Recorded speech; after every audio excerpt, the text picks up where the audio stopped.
ಮುಂಗಾರು ಮಳೆ ಕೊರತೆ ಹಾಗೂ ಹವಾಮಾನ ವೈಪರೀತ್ಯಗಳಿಂದ ರಾಜ್ಯದ ರೈತರಲ್ಲಿ ಭೀಕರ ಬರಗಾಲ ಭೀತಿ ಆವರಿಸಿದೆ.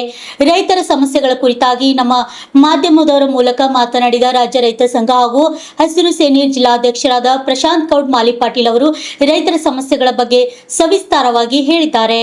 ಈಗಾಗಲೇ ಮುಂಗಾರು ಬಿತ್ತನೆ ಮಾಡಿರುವುದು, ಬಿತ್ತನೆ ಸೂಕ್ತ ಸಮಯವಾಗಿದ್ದರೂ ಮಳೆಯಾಗದೇ ಇರುವುದು, ನೀರಿನ ಮಟ್ಟ ಕುಸಿಯುತ್ತಿರುವುದು ಮತ್ತು ಎಲ್ ನಿನೋ ಪ್ರಭಾವದಿಂದ ರೈತರು ಆತಂಕದಲ್ಲಿದ್ದಾರೆ. ಬೆಳೆ ನಷ್ಟದ ಆತಂಕ, ಮಳೆ ಇಲ್ಲದೆ ಮೊಳಕೆಯೊಡೆದ ಬೆಳೆಗಳು ಒಣಗುತ್ತಿದ್ದು ರೈತರು ಕೈಗೆ ಬಂದ ತುತ್ತು ಬಾಯಿಗೆ ಬರದಂತಾಗುವಂತ ಚಿಂತೆಯಲ್ಲಿದ್ದಾರೆ.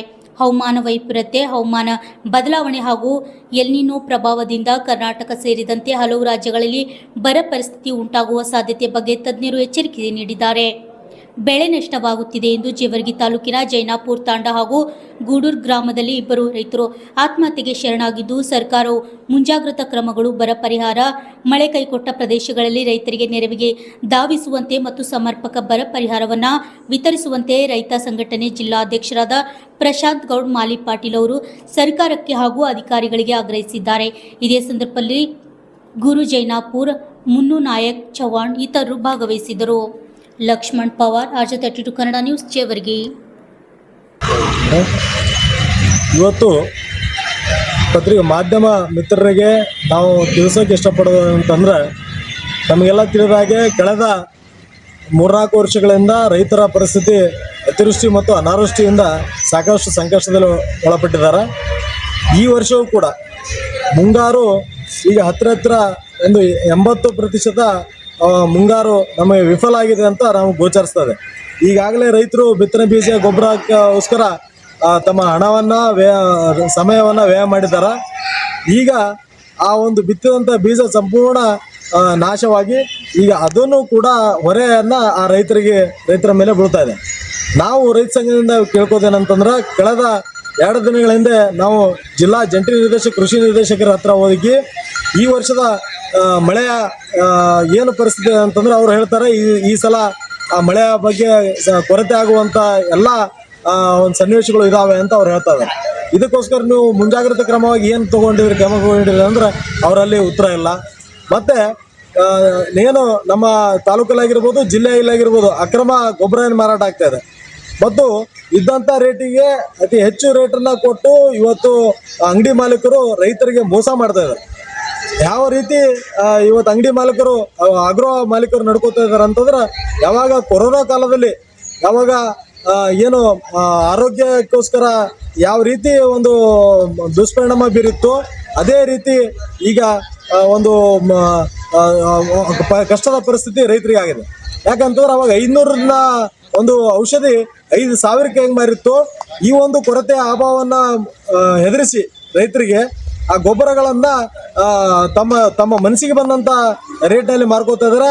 ಆ ಒಂದು ವಿಧಿಯಲ್ಲಿ ನಮ್ಮ ಯಾವುದೇ ಒಂದು AD ಆಗಿರ್ಬೋದು, ಜಂಟಿ ಕೃಷಿ ನಿರ್ದೇಶಕರಾಗಿರ್ಬೋದು, ಯಾವುದೇ ರೀತಿಯ ಕ್ರಮ ಕೈಗೊಳ್ಳೋಕ್ಕೆ ವಿಫಲರಾಗಿದ್ದರು.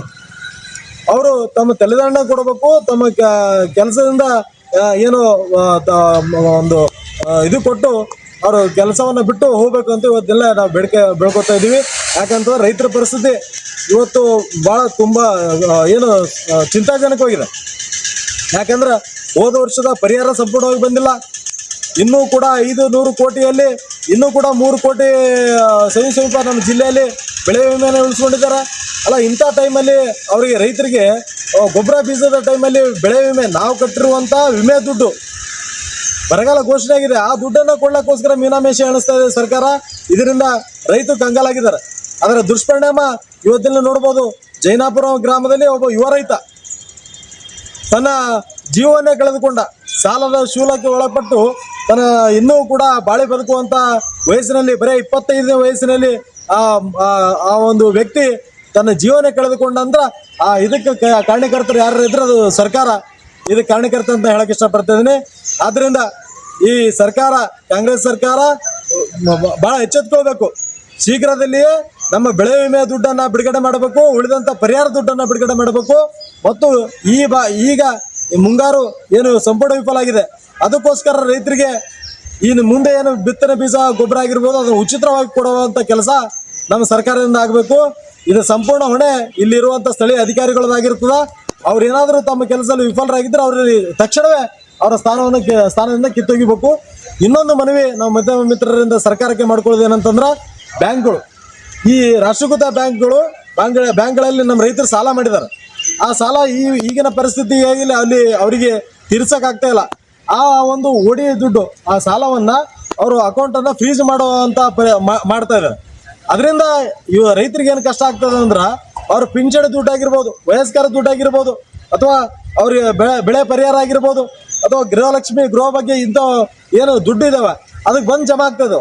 ಅದು ಕೂಡ ಅದು ಅಕೌಂಟನ್ನು ಫ್ರೀಜ್ ಮಾಡಿ ಬ್ಯಾಂಕ್ ದೌರ್ಜನ್ಯ ಮೆರಿತಾ ಇದೆ. ಸಾವಿರಾರು ಕೋಟಿ ಲೂಟಿ ಹೊಡೆದವರಿಗೆ ಸುಮ್ಮನೆ ಬಿಡುವಂಥ ಈ ಸರ್ಕಾರ ನಮ್ಮ ಬಡ ಒಂದು ಪರಿಸ್ಥಿತಿಯಲ್ಲಿ ನಲುಗುವಂಥ ರೈತರಿಗೆ ಬ್ಯಾಂಕ್ಗಳು ಕಷ್ಟ ಕೊಡ್ತವೆ. ಶೀಘ್ರದಲ್ಲಿ ರೈತರ ಯಾವುದೇ ಖಾತೆಗಳು ಅವುಗಳನ್ನು ಫ್ರೀಸ್ ಮಾಡಲಾರ್ದೆ ರೈತರಿಗೆ ಬರುವಂಥ ದುಡ್ಡು ಅವ್ರಿಗೆ ಕೊಡುವಂಥ ಕೆಲಸ ಮಾಡಬೇಕು. ಇಲ್ಲಾಂದರೆ ಮುಂದಿನ ದಿನಗಳಲ್ಲಿ ನಾವು ರೈತ ಸಂಘದಿಂದ ಉಗ್ರವಂತ ಹೋರಾಟ ನಾವು ಮಾಡಲಿಕ್ಕೆ ಮುಂದೆ ಹೋಗ್ತೀವಿ.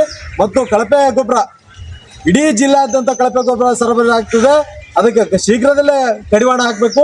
ಇವೆಲ್ಲ ನಿಟ್ಟಿನ ಇಟ್ಕೊಂಡು ನಾವು ಮುಂದಿನ ದಿನಗಳಲ್ಲಿ ಉಗ್ರವಂತ ಹೋರಾಟಕ್ಕೆ ಸಿದ್ಧರಾಗಿದ್ದೀವಿ ಅಂತ ಇವತ್ತೆಲ್ಲ ಹೇಳಕ್ಕೆ ಇಷ್ಟಪಡ್ತೀನಿ. ನನ್ನ ಹೆಸರು ಪ್ರಶಾಂತ್ ಗೌಡ ಮಾಲಿಪಾಟೀಲ್ ಅಂತ, ಕರ್ನಾಟಕ ರಾಜ್ಯ ರೈತ ಸಂಘ ಹಸಿರು ಸೇನೆ ಜಿಲ್ಲಾಧ್ಯಕ್ಷರು, ಕಲಬುರಗಿ.